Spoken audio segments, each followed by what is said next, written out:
Хүсгэл аймгийн улаан сумын иргэн ээгийн гомдлын дагуу хүний эрхийн үндэсний комисс Хүсгэл аймгийн сум дундын шүүхэд хандсан юм. Шүүх хуралдаа өнгөрсөн сарын 10-ны өдөр болсон. Засгийн газрын тусгай сангийн тухай хуулийн 5 дугаар зүйлийн 5-4-7 дахь хэсэгт зааснаар нөхөн төлбөр олгуулахар болсон юм. Ер нь сүүлийн үед Монгол улсын хүний эрхийн үндэсний комиссд хандаж эрхээ хамгаалуулах иргэдийн тоон нэмэгдэж байгаа. Нэгүгээр хэлбэл иргэд хүний эрхийн талаарх мэдлэгтэй олж хаана хандгаа мэддэг болжээ. Үүнтэй холбоотойгоор иргэдийн санал гомдлыг өнгөрсөн сараас захим хэлбэрээр хүлээн авч ирсэн. Энэ нь иргэдэд илүү амар хэлбэр болж байгаа юм. Хүний эрхийн үндэсний комиссийн тухайд өнгөрсөн сарын 5-ны өдөр Монгол улс дахь хүний эрх чөлөөний байдлын талаарх 12 дахь илтгэлийн өргөн барьж хууль зүйн байнгын хороогоор хилцүүлсэн. Үүнд хууль хяналтын байгууллагын буруутай шийдвэр хариуцлагагүй байдлаас болж хүний эрх хамгийн ихээр зөрчигдөж байгаа талаар өгүүлжээ.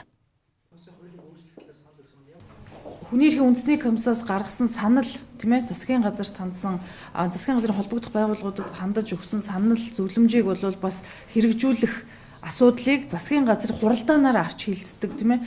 За манай та бүхэн мэдж байгаа хүний эрхийн тухай илтгэл байдаг манай жил бүрийн илтгэлд бол тодорхой саналуудыг бид нар тавьдаг шүү дээ. Тэгэхээр энэ санал зөвлөмжийн дагуу улсын хурлын хууль зүйн байнгын орооноос тогтоол гаргаж ирсэн юм уламжлалтай. Тэгэхээр тухайн тогтоолын жишээлбэл хэрэгжилт ямар байгаа юм бэ гэдгийг засгийн газар хуралдаанаараа тогтмол хилэлцэж одоо биелэлтийг нь хангуулах ийм шаардлагатай байна гэдэг зохицуултыг бас тусгаалan оруулж ирж байгаагаараа илүү нөгөө бодлогын түвшний одоо шийдвэрлэх ийм өөрчлөлтүүд нэгдүгээрт байна, хоёрдугаарт хариуцлагыг бас илүү сайжруулах ийм зохицуултыг санал болгож байгаа.